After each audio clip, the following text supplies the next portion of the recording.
Good morning, everyone, and welcome to the latest in our summer series of webinars. I can see that some attendees are still joining, so we're just going to wait 1 or 2 minutes to let everyone attend so that no one misses any of the information. So please bear with us. We will start the webinar shortly.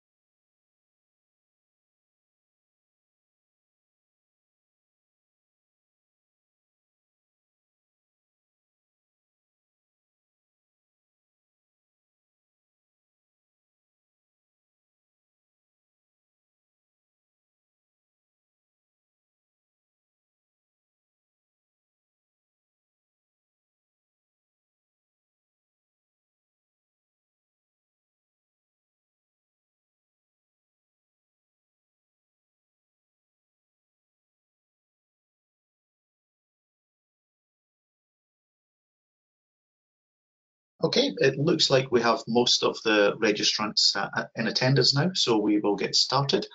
So, as I said, good morning and also good afternoon and good evening to everyone. I can see that we have attendees from around the world on the call, and thank you for joining us. This is Hamish Stewart from the Viavi Solutions EMEA sales team, and today we will be conducting a webinar on the subject of internal and external power measurements with the Bird 5017D power sensor. So we have a lot to share with you on this subject, but before we begin, I'd like to let you know a few things about the format that we will be following today.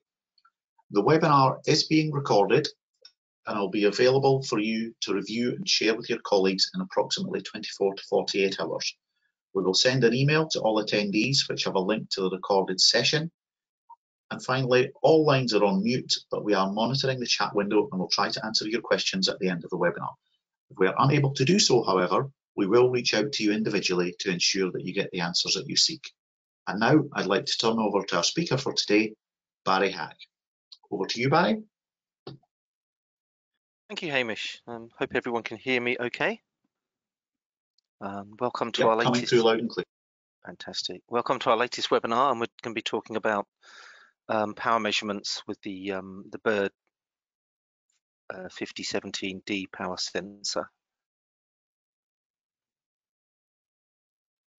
Oops, not what I wanted to do. So firstly, just a couple of my usual slides. I'm the solution engineer or the technical specialist for the EMEA region. Just showing you the pictures of the other guys around the world. Obviously, if you're in the Americas, you have the 3 guys at the bottom, Dave, Mike, and Bill. And if you're in Asia Pacific, you have Mohammed, based out of Singapore. But for the European region, it's myself on the technical side, and then we have Francesco and Hamish on the sales and business side.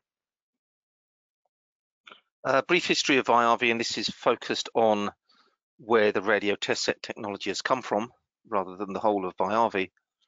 If you see down towards the bottom left of this slide, I originally worked for Marconi Instruments on the signal generators. We then became part of IFR, then Aeroflex, then Cobham, and then we merged into Viavi more recently. So the topic today is talking about the power measurements, and I've broadened it to include all 3 power measurement types we have, both the 2 internal types plus the optional Bird sensor. Okay, so this is the statement that went out with the, I think, invitations for this webinar, and it talks about using the Bird sensor for remote repeater sites, high power transmitters, etc. There's other uses for it as well, and we'll look at some of these as we go through. So we'll have an introduction to the power sensor and power meter, where you might use the through-line power meter. We'll then compare that to the internal standard power meters on the 8800 SX, so you can see some of the differences and why you might use one rather than the other. Then, quite importantly, we'll look at how we optimize those power measurements, how we can make them as accurate as possible, shall we say, rather than just believing a reading that we see on the screen. And through this, I will be talking about the 8800SX and the internal through-line power meter option, which you can see by the two extra N-type connectors on the right-hand side of the unit. There are also options to have USB attached bird power sensors as well on both the 8800SX and the 3550R. Broadly, the measurements are exactly the same. It's just how the hardware is configured. Excuse me. So why do we measure RF power? Obviously, we measure things like frequency, error, modulation, and power are some of the key things. So we might have a radio link. So for example, we're going to measure the transmit power, whether it's a base station, a repeater, a mobile, or a portable. We need to know that we're putting out the correct power and enough power. We might measure the power we put into a receiver to measure receiver sensitivity. Okay, now if we're looking at low levels of power, that's not something we're going to be covering today with these power meters. And between those two and the path loss, we then have the link budget. So we need to know that we have enough transmit power to pass that signal through the path or the ether to the receiver, and that the receiver then has enough sensitivity to pick up that signal. Okay, so all of these factors are important. But just while we're on this this thing of transmitters, I wanted to just bring up the case again of don't forget the transmit modulation quality. I know it's not power, but we have done a separate webinar on this. It's very important, especially on the digital systems. You can have very good power, you can have good sensitivity, and that all matches or gives you a good link budget or exceeds your link budget, and you can still have a failure in the communication link, and it can be because of the quality of what you're transmitting. Okay. So if you're not sure what that's all about, please go back to one of the earlier webinars that talks about that. And the other case is you might be measuring the power because, or the government may be measuring the power of your transmitter because you probably have a license, unless you're in the license-free band. But generally you'll have a license, and if you're exceeding the power, potentially they could turn off your system or issue you with a penalty or some sort of financial fine, for example. I think the only people that would be exempt from that would be the military, the emergency services, and hospitals. I think are generally exempt, but they are still required to fix those issues rather quickly. If you're putting out too much power, you're interfering potentially with other users. You might be causing adjacent channel problems. There's a number of issues with too much power. Too little power, they don't really care. You just have a problem then with your link. But too much power and people start getting a little bit upset. So it's important that you measure the power and it's measured correctly. So just an introduction to the inline power meter. It's option 12 on the 8800SX. It's a through-line power meter, which means we have an in and an out on the box, and that allows us to support power measurements of average of 500 watts. Now the internal meters only allow you up to 125 watts, so this is useful if you have high power systems or higher powered systems. Equally, the loss through the inline power meter is very small. So there are instances where people actually leave this in situ live in a live network, so they can actually do some monitoring over some hours or days if they're seeing a particular issue at a cell site, for example. The internal meters, by the way, they are terminated into a 50 ohm load. This meter is not. You have to provide that termination. That's what the graphic, the GUI looks like for the inline power meter measurements. And then you can see those two N-type connectors that would be on the front of the unit. If you don't have the option fitted, the connectors on the right, these extra two connectors, they are just blanked off. You just see that as part of the case, the plastic case. one of the important things that you get with this meter that you do not have with the normal internal meters is you have both measurements for forward and reflected power, or forward and reverse power. And that allows us also then to automatically measure the VSWR or return loss. So it's great if you're at a cell site, you're pushing a lot of power backwards and forwards from the transmitter and receiver antennas. But importantly, if you're transmitting, for example, 100 watts, if a lot of that power is being reflected back into your transmitter, there's potential to damage the transmitter, the amplifier, for example, itself. One extreme example I saw was a TV transmitter.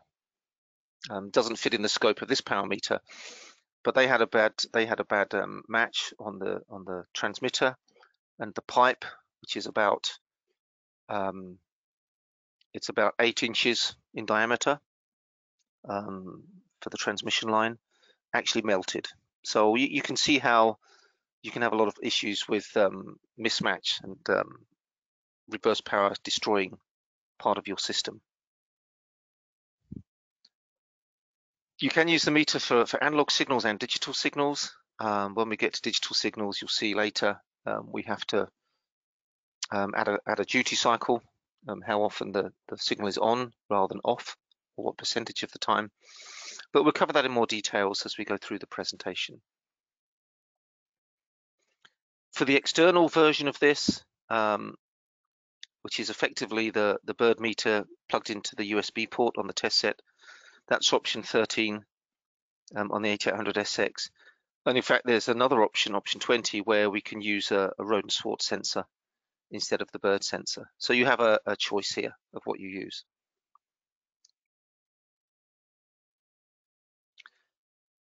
A few more features about this power meter. It's compact. So you're not like the old power meter, the grey metal case that people still love in many cases, been around for many years, the Bird 43. You do not have to carry the little elements around, the little circular elements that you would plug into that meter depending on what measurements you want to do. Everything is inside that compact unit, inside the physical test set. So the test set is quite small, but to have the power meter inside as well is I think quite a phenomenal use of the space inside that box.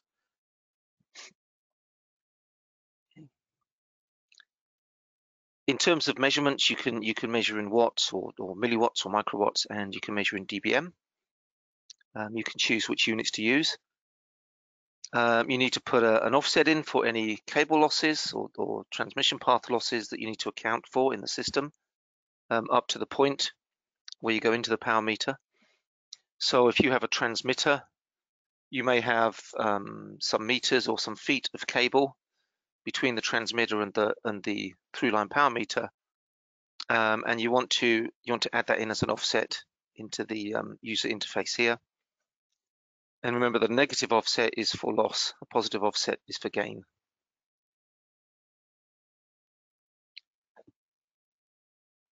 Also on the meter, on the user interface, we can show the match. So this is how good the source and load impedances are matched together. Ideally, everything's 50 ohms, but in the real world, that's unlikely, especially with antennas. So it's important that you look at that forward and reverse or reflected power, and then have a look at the match. And we can display that as VSWR, return loss, or ROE. And you can also have color-coded pass-fail limits. So just like on the normal instrument GUI, we have color-coded measurements for the analog and the digital measurements, and the internal power meters. You can also do the same thing with this inline power meter. So let's look at some of the applications now. Let's look at a base or repeater site. Could be on the side of a mountain. Could be inside a shopping mall. Could be at a train station or an airport, or simply just on a building inside a city. So we probably want to look at things like the forward power. How much power are we transmitting? The reverse power. How much power is being reflected back from the antenna system or the transmission system back down, back into the transmitter. And from that, obviously, we get that automatic calculation of return loss of VSWR. So here's an example. We could have multiple transmitters. So if we have, say, a PMR system, could be emergency services, first responders. Typically, you'll have multiple base radios at a site. We could have multiple repeaters. They may then be combined into an antenna, and the type of layout you see here, this topology, we actually insert the inline meter between the combined transmit port here and the antenna. So on the right hand side there, you see the connections. Okay, so we come out of the transmitter into the through-line power meter, out of the through-line power meter into the antenna. So the antenna becomes effectively the termination of the system. It's transmitting the power. It's ideally 50 ohms. What we can do if we have the system in a test mode, we could actually key up each of these base radios. Maybe if it's a digital system, we can key up with a particular test pattern, like a 1031 pattern if it's DMR. If it's analog, we could key these up maybe with a 1 kilohertz tone. But that through-line power meter, that doesn't really care so much. That's just looking at the power for us. Now, what we could do in addition here, we could put an antenna, a receive antenna, onto our antenna port at the top right of the test set. And we could actually do some analog and digital measurements if we wanted to on those transmissions. But because it's over the air, it would not give us the correct power. Okay, so we use the through line for the accurate power measurement, but we could still do some analog or digital measurements off air, non-intrusive. Now, because the through line meter has very low loss, fractions of a dB, whatever you transmit from your system, effectively that power is coming out of the antenna. Very, very small fraction of a percent will be lost through that power meter itself. So, as I said earlier, what some people have done is they've actually left the test set live in situ while the base or repeater site is actually transmitting in a real world environment with the real signals. Okay, so that's the other way you can run this. You can run this live, so it's not in a test mode, and you can monitor the power output. Now, obviously, if you've got multiple transmitters, we will sum that power together in terms of the reading that you see on the power meter. So it's not frequency selective in the sense you may have these base radios all on adjacent or local channels, local to each other. So as I said, the radio could be in test mode or operational mode. If we look at it now as a different scenario, which is what I have set up here, I have a portable. Again, we might want to look at forward power, reverse power, and then therefore get return loss and VSWR. So that's what I'm doing here. Again, I'm using an antenna as my termination or my 50 ohm load, shall we say. So I'd effectively be transmitting live into the air as well as measuring the power here. But what that does give me, like in the previous example, it does give me the real return loss generally caused by that antenna system, that cable and antenna system. Again, we can have test modes and operational modes. And as I said, we could terminate the system with an antenna, or as I show here, we're now actually terminating the inline meter with our own TR port at the bottom right there on the test set. So in this case, we don't have an antenna. We have the radio transmitting through the through-line meter, and then it's terminated by our internal 50 ohm load inside the test set. Equally, we could disconnect it from the test set at that point, and we could actually use a dummy load instead of the transmit receive port, the TR port. The benefit of using the TR port is we can obviously do the through-line power measurement, but then on the TR port, we could actually, if we want to, we can compare that to our inline power, our internal power meters that are standard on the unit, and we could also do modulation measurements. So we could do frequency error, AM distortion, FM deviation, digital, BER, whatever measurements we do normally, we could do those whilst going through that inline power meter. The negative side to this method is, because we're terminating it with a very good 50 ohm load, we're not seeing the return loss or the reverse power that you would see if you were using the real antenna.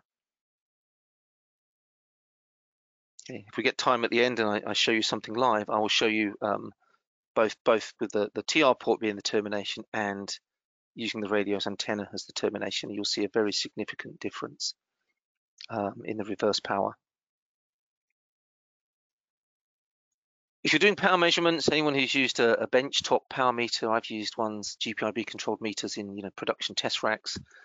Quite often the system will come up and say, zero the power meter, and quite often they'll have a 1 milliwatt source as well. You'll actually do a cal as well as a zero. With these power meters, because the modern ones are actually pretty good, we tend to just need to do a zero on these types of power meters.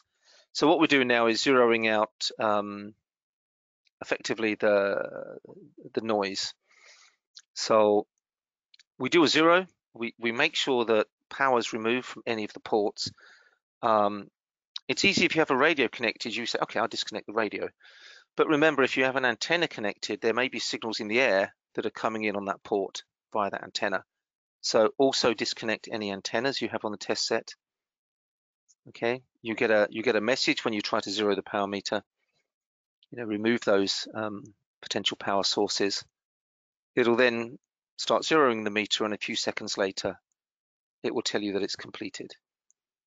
Okay, so that gives us the best accuracy in terms of the internal meter itself, or the internal sensor itself. If we just touch on the other two meters on the unit, the standard ones, the RSSI meter and the RF power meter. Again, we're going to zero the RF power meter that's internal to the unit, and we're going to normalize the RSSI meter. So the RF power, again, is a simple zero. And the RSSI meter, we actually do a little bit more calibration. Okay, so anyone who does that, when it does normalization of the RSSI meter, you will get two values shown on the screen. You get this TR value and this antenna value. And typically those numbers are around, anywhere around plus or minus 1, maybe a little bit more. But if they were much, much higher, if they were tens or hundreds, then that could be indicative of an issue with the power meter. So that's quite a useful check, as well as calibrating the meter. It's a useful, go, no go check as well of the meter itself. Okay, and with the zero in the meter, again, you press zero and at 1 or 2 seconds it's finished. But don't forget to remove any power sources. So any radios or antennas that are connected, make sure they're removed before you do anything with these ports. The next thing we have to consider is cable loss. This is one of my favorite things because I've done many webinars, many customer visits, many radio workshops where we have a number of people at a seminar, and people generally realize they need to calibrate power meters to maintain best accuracy. But quite often I've seen very experienced engineers who've forgotten about cable loss. It is very important to getting good measurements. So make sure you compensate for cable loss or cable losses. You could have obviously more than one cable in the system if you want to get accurate measurements. So how do we do that? So if we have a cable, we might read on a data sheet that it has X dBs per meter, or so many dBs per 100 feet, and we can say, okay, well it's 3 feet long, 100 feet is 2 dBs, so I divide the 2 dBs by 100 and times it by 3, and that tells me what 3 feet would be. So you can do it that way. Alternatively, and what I tend to do is I do a measurement with a reference cable. So any cable you can use for this. The reference cable, we're not trying to measure the loss of that cable. We're just trying to get a reference power measurement with that one cable. Then what we'll do, we'll add the test cable in addition to that reference cable. We tend to add that by connecting it into the circuit, and we use a back-to-back connector. And again, if we assume that has zero loss, which is not 100% accurate, but it's usually good enough, what we'll see, we'll have two measurements. So the first measurement I saw here was minus 10.6 dBm with my reference cable. Again, I don't care about the cable, I just care about that value. Then I add my test cable that I'm interested in, and I now measure minus 11.0. So what that tells me is that my wanted test cable and my back-to-back connector are 0.4 dBs of loss, okay, to the nearest 0.1 of a dB. And if I assume that that back-to-back connector has zero loss, then I know my cable is 0.4 dBs at this particular frequency, which in this example is 450 megahertz. So it's sort of in the middle of the UHF band. I could do this at multiple UHF frequencies or multiple VHF frequencies. Some people put those numbers on the cable on a label. Some people put some colored tape on several cables, and then they have a little chart. And so for each of their cables, their personal cables, they know what, you know, the red cable, the green cable, the blue cable, what values they're giving. And they're not always the same. Cables can look the same, but actually have different loss. They could actually be different from different batches, or have different, if you have black cables, for example, they can have different dielectrics in them. So never assume all cables are the same. It's worth just doing a little check and getting those cable loss values for yourself.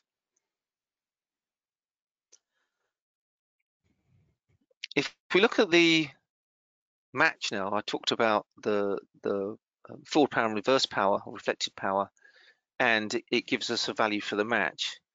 There's a little equation at the bottom which tells you about how you work out rho, VSWR, and return loss mathematically. Obviously, we can do that for you on the power meter itself. I think a lot of people use VSWR. I've been an RF design engineer in the past. I tend to use dB, so I like the return loss measurement. But whichever way you do it, we automatically give you that value based on those forward and reflected powers that we measure.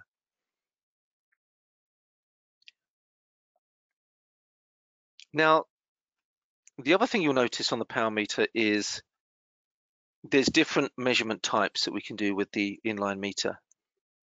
So the average meter is going to give you effectively an average power over a period of time.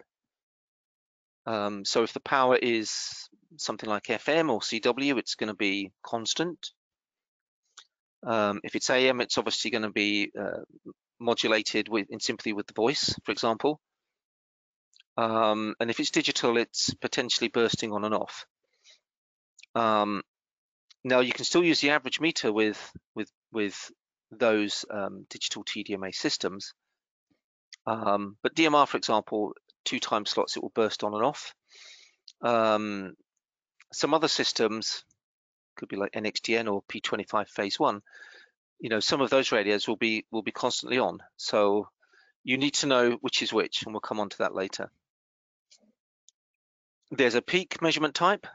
So as it says, it's a peak. So over a period of time, it will give you the peak value that it's measured. Now that can be quite good because, for example, if you had an FM transmitter, you might want to measure average power.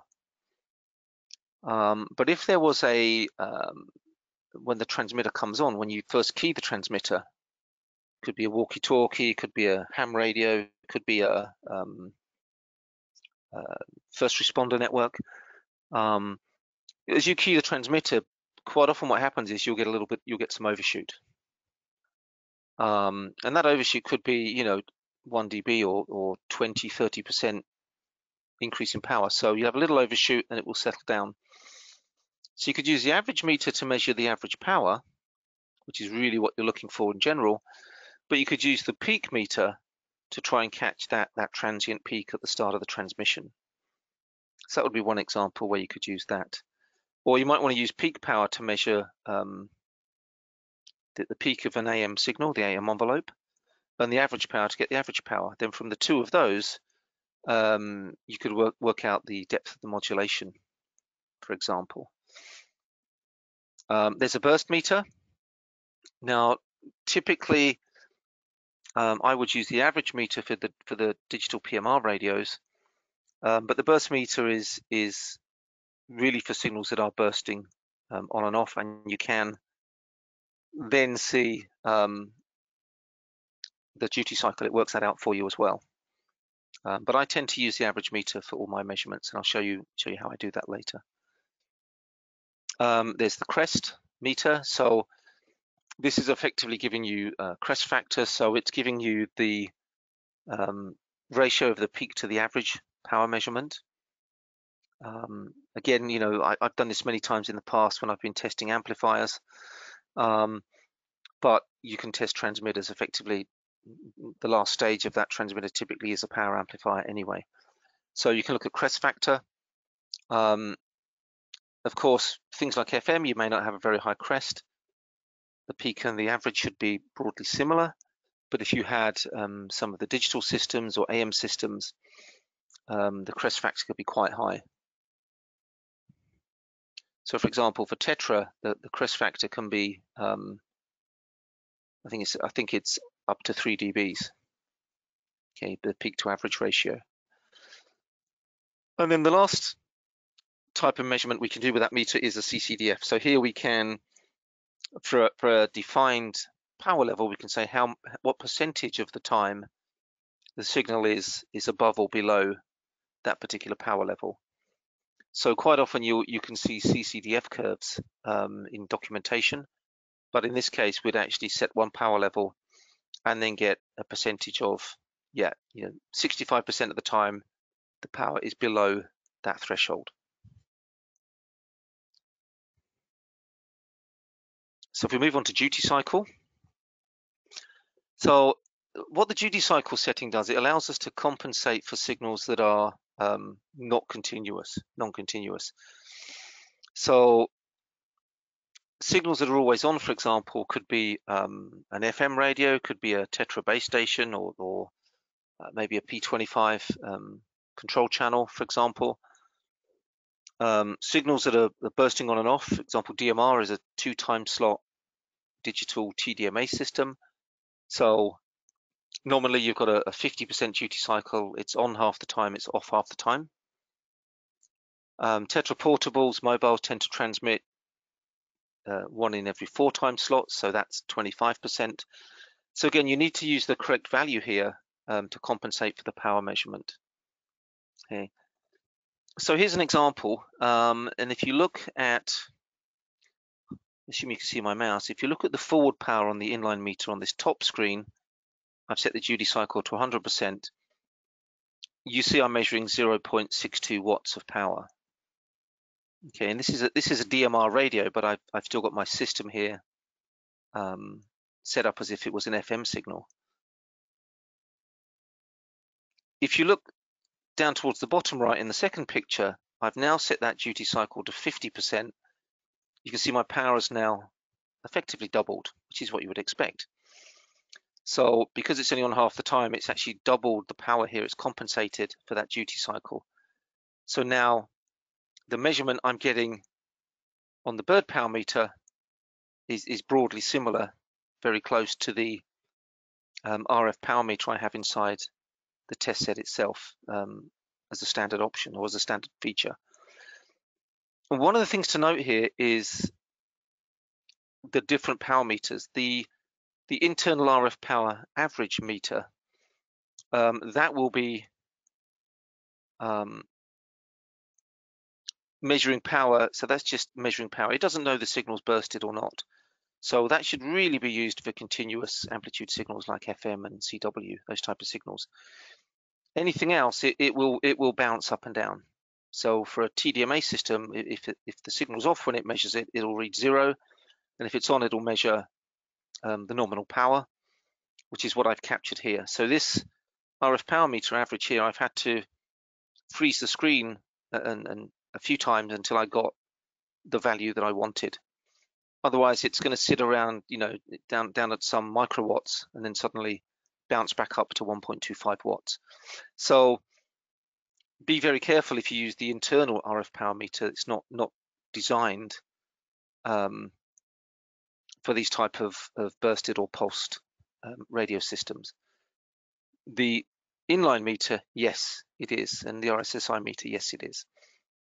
Okay, so that's another word of caution, using the right power meter for the right system.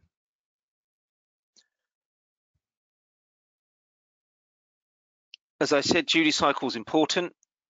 What I've tried to highlight here is I've now switched the internal system into digital DMR demodulation.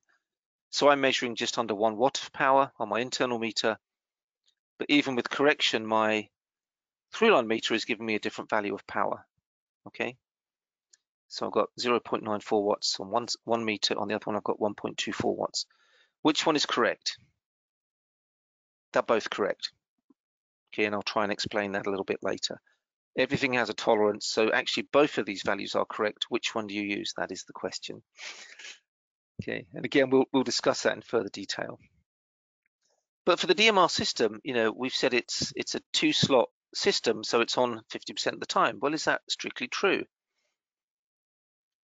If you look at the plot now in the this bottom left plot, but if you look on the right-hand side, you'll see the burst profile. So this is the whole time slot. You'll see actually at the start and end of the time slot, the power has already dropped off. So it's not actually fully on for 50% of the time. Okay, so if you look at it mathematically, it's about 46.5%. Okay, does it matter?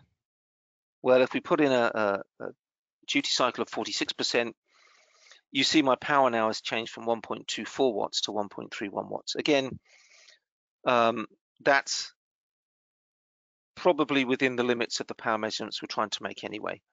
So normally we would say 50%, but if you want to be, you know, mathematically correct, you probably want to set that to 46 or 47%.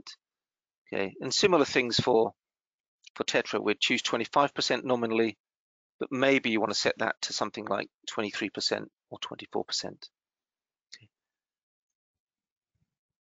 It just adds a small margin of uncertainty to the measurement.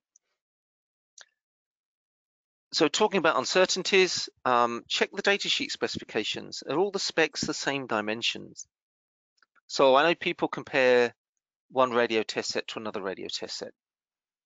And in the analog days, there were many more test sets than there are today. You know, some people will quote a percentage, some will quote dBs, some will quote a percentage plus a percentage of full scale. There's many different ways to present that. If you look at the top right here, this is our internal RF power meter. We say the accuracy is 10% of reading. So whatever you read, it's plus or minus 10% of that is the true accuracy. It's somewhere in there. So we have a 10% uncertainty. If we look down at the bottom right, for the 5017D, the bird meter, it's plus or minus 4% of the reading. Well, that sounds good. Better than 10%. But you've also got to add an extra 0.17 watts. Okay, so if you're at a low level measurement, that 0.17 watts could be important to you, because if I was, let's say I was measuring 1 watt of power, so 4% of that would be 0.04 watts. That sounds good. Now I add 0.17. It's now over 0.2 watts. So it's actually, instead of 0.04, it's actually 5 times that value. So again, be careful with power measurements, especially the lower level measurements on any of the sensors. You'll tend to have more uncertainty than maybe at the higher powers. But always check those values. Sometimes you won't see percentages mentioned, you'll see dBs. You know, 10%, well, that sounds like a lot, but if you say that's something, whatever it is, 0.05 dBs, well, that sounds quite small. It's the same value. So again, be very cautious of how these numbers are presented to you on data sheets. Okay. To minimize part of the uncertainty, which is the actual power measurement. If you're doing a lot of measurements, you know, zero and or normalize the power meters depending what's available to you. Okay, most of the specifications on the data sheets will only be valid once the power meter is zeroed or normalized. Okay, depending on the type of meter. Mismatch is another issue. People assume, well, if I just connect my radio through the power meter and stick it out to the antenna at the base station site, great, whatever I read is perfect.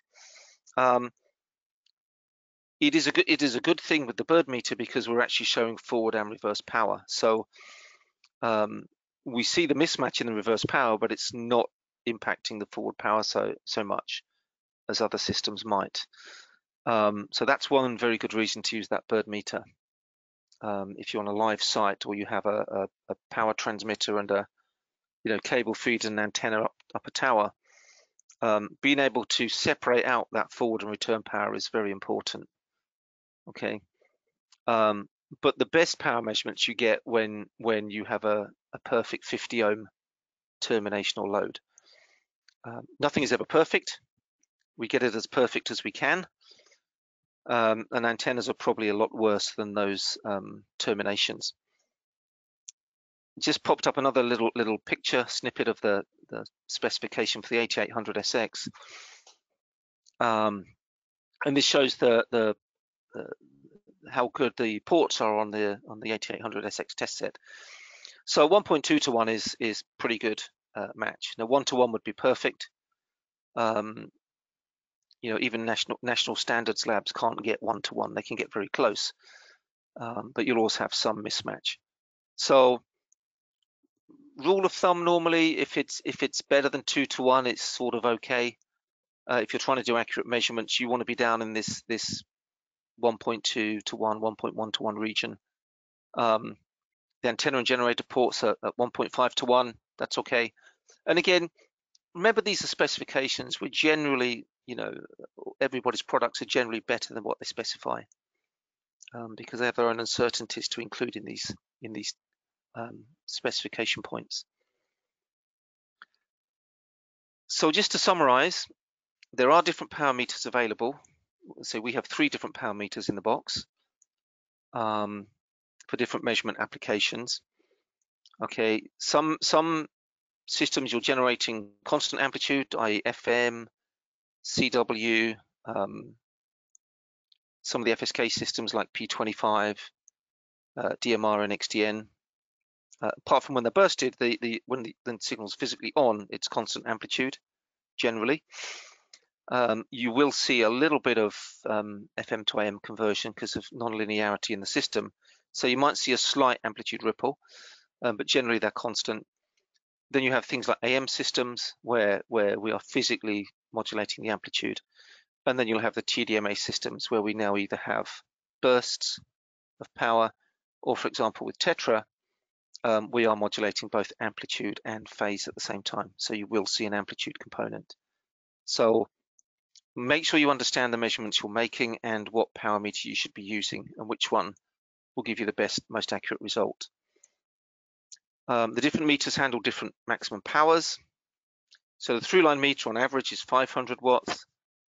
But the internal meters on the TR port are 50 watts continuous, 125 watts derated. So I think after a couple of minutes, after 30 seconds, sorry, you have to let it cool down for 2 minutes if you are up at that 125 watt limit. So bear that in mind. Don't take a 100 watt base station, or sorry, 4 100 watt base stations at a sort of cell site, combine them and put them into the test set. You'll be at 400 watts maximum power. The test set won't like that for very long. So be wary of the power handling of the meters here. And like I said, importantly, if you've got multiple base radios at a cell site that are then combined, you have to combine their output powers to give you the actual peak power that you're going to put into your equipment. Always remember to zero normalize the power meters. How often do you do it? You don't have to do it with every radio. If you're testing radio every couple of minutes, you don't have to do it. But maybe once a day you want to do this. And very importantly, do not forget the cable loss compensations. Okay. The through-line meter itself has very low loss again, but usually it's going to be the cables that are connecting the radio to the through-line meter to the antenna. Those type of cables are the things that will give you probably some of the biggest errors in your measurements. Okay, but like I said, the inline meter is fractions of a dB. Yeah. And then with the through-line meter, you do have that ability to set the duty cycle. Like I said, for DMR, normally 50%. Tetra would normally be 25%. If you don't put that in, then your measurements are out by a factor of 2 or 4 in those two cases. So be very wary of that. Never trust the measurements until you know you've got the setup correct and all of the uncertainties minimized in terms of cable loss and zeroing those power meters. And on that note, I will stop and maybe grab a few questions. I do have a live unit here, so if the questions relate to anything that I can quickly show you guys, I have 10 minutes to do that. So back to Hamish and Francesco to throw some questions out. Okay. Yes, thank you very much, Barry. That was very informative. I'm sure the audience thought so as well. So we do have several questions from that audience. So we'll now do a short question and answer session. So the first question to you, Barry, is how much error does a mismatch give you?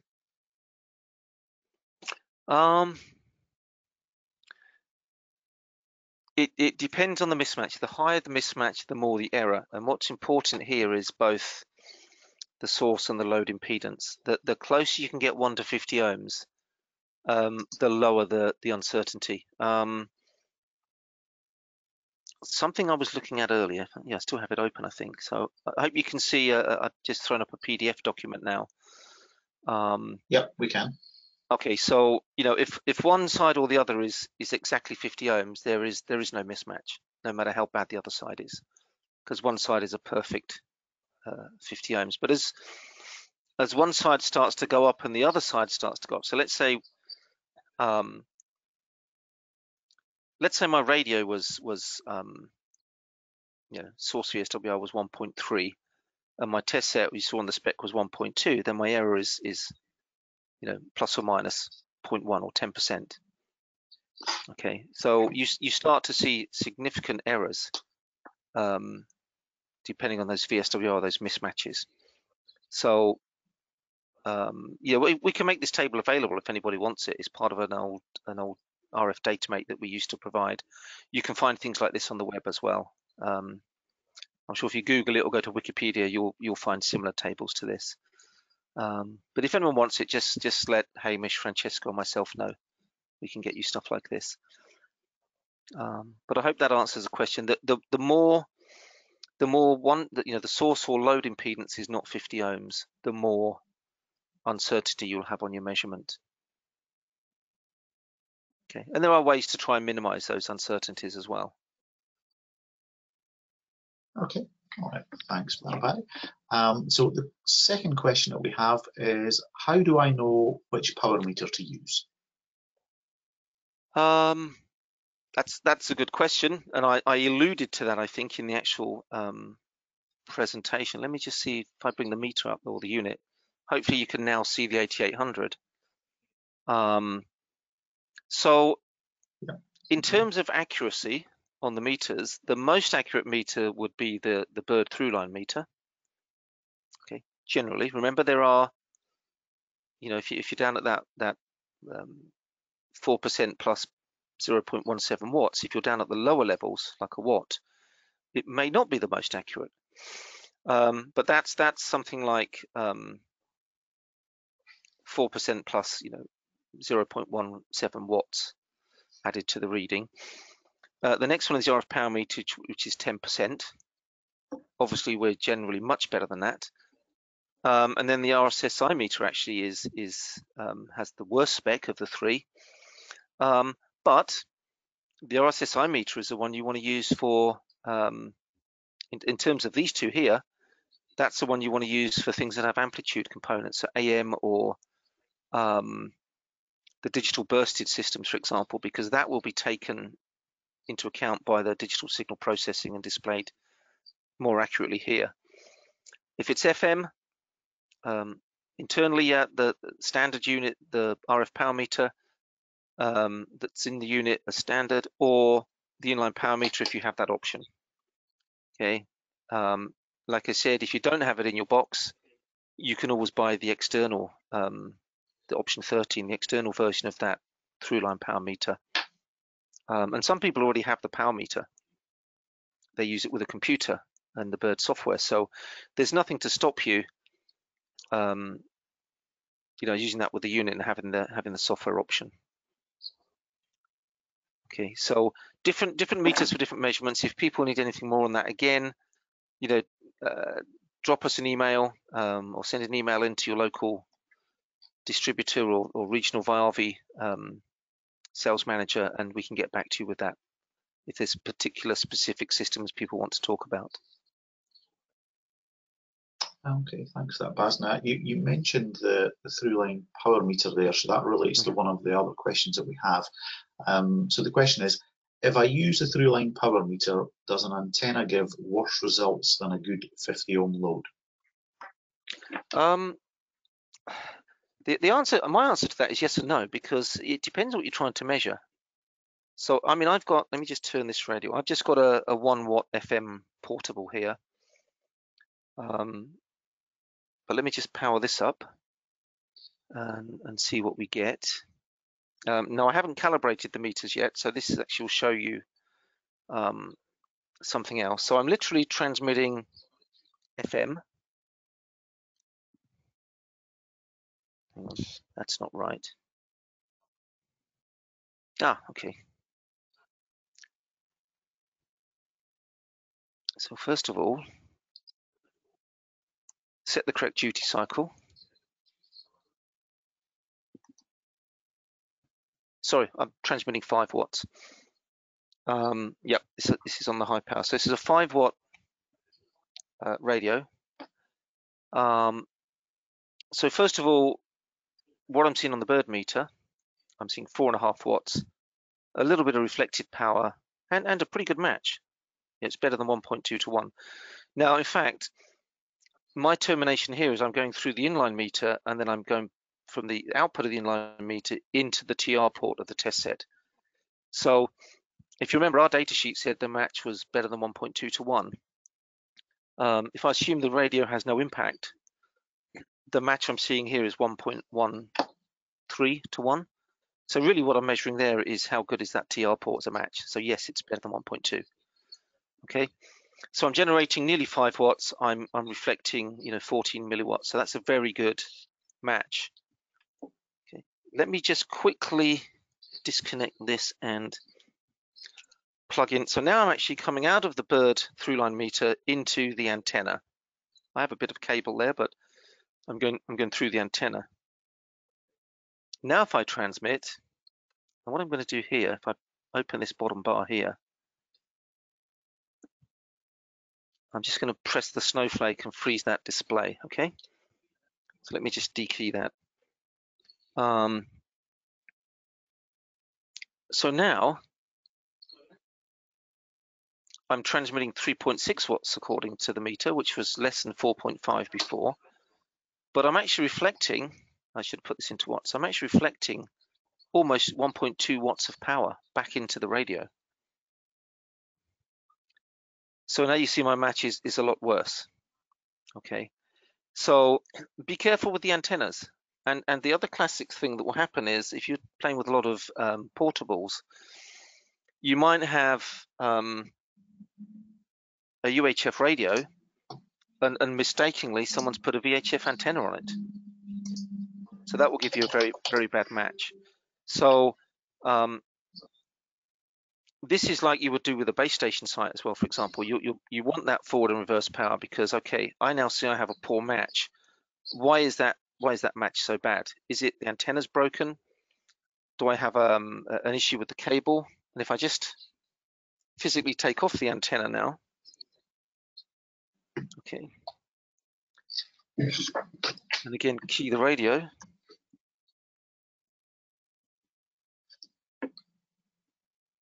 Okay, you see my match now. If I just freeze that for a second, you see my match now is 15.5 to 1. So this is horrible now. So you can see there's even more reflected power. And again, be cautious with these measurements because remember I've got cables in my system. So if I had a cable going up an antenna tower and that cable had 3 dBs of loss, you know, it's 100 meters up a tower, 3 dBs of loss. By the time my signal gets to the antenna, which is broken and gets reflected, okay, that reflected signal, so my transmitted signal is attenuated by 3 dBs of cable loss, and the reflected signal is attenuated by 3 dBs of cable loss. So I may actually see a match which is better than what I really have at the antenna. So cables are almost like, let's call them like a soft attenuator in a sense. So actually the cable losses can impact your measurements as well and give you an inaccurate mismatch. Actually probably improve it rather than make it worse. So it's very useful for checking both what the radio is doing, but also what the antenna is doing. And if you're in a workshop with portables and mobiles, what you could do is just have one radio, and then time after time, key the radio, next antenna, key the radio, next antenna, key the radio. And the match is maybe 1.5 to 1. And you key the antenna, suddenly it's 4 to 1.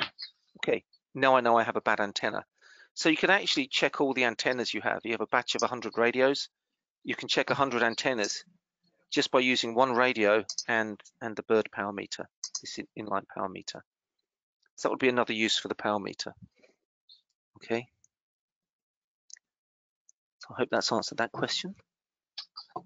Yeah, I think so. So we do actually, we've got 4 or 5 other questions, but I think we're only going to have time to answer one of them due to the time constraints on the GoToMeeting. So we'll see if we can answer this one quickly. How do I know the duty cycle for my signal if it is not a standard system? Okay, so usually, I mean, most people, like I say, if it's DMR, we know it's 50%. Tetra, we know it's 25%. FM, we know it's 100%. If it's non-standard or you're not sure, you know, potentially what you could do, he says, if I remember, I don't tend to use these ones very often, but with the burst measurement type, you actually get a duty cycle measurement here. So you could actually use the bird meter to try and estimate that duty cycle for you. You could use the FM meter. So have the receiver in FM mode, and let me see if I've got it here. There's my spectrum analyzer. But I could use, here, I could use the oscilloscope. So I could use FM or AM here, depending on what I'm trying to look at. I could use the oscilloscope. You know, I'm going to see modulation, then it'll stop. Then I'll see modulation, it'll stop. And then look at the time it's modulating versus the time it stopped. And again, that would give you a good approximation of the duty cycle. So that's maybe 2 methods you could use. The oscilloscope, if you demodulate the signal, or when I find it again, maybe the burst measurement type in the bird power meter.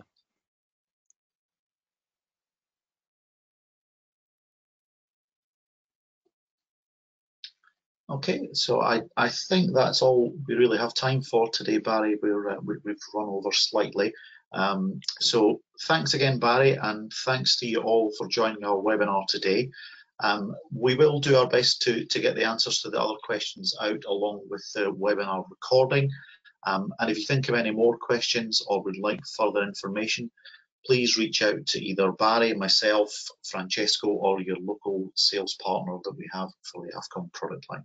So thanks once again for joining, and have an enjoyable rest of your day. Thank you. Bye-bye. Thank you, everyone, from me, and goodbye.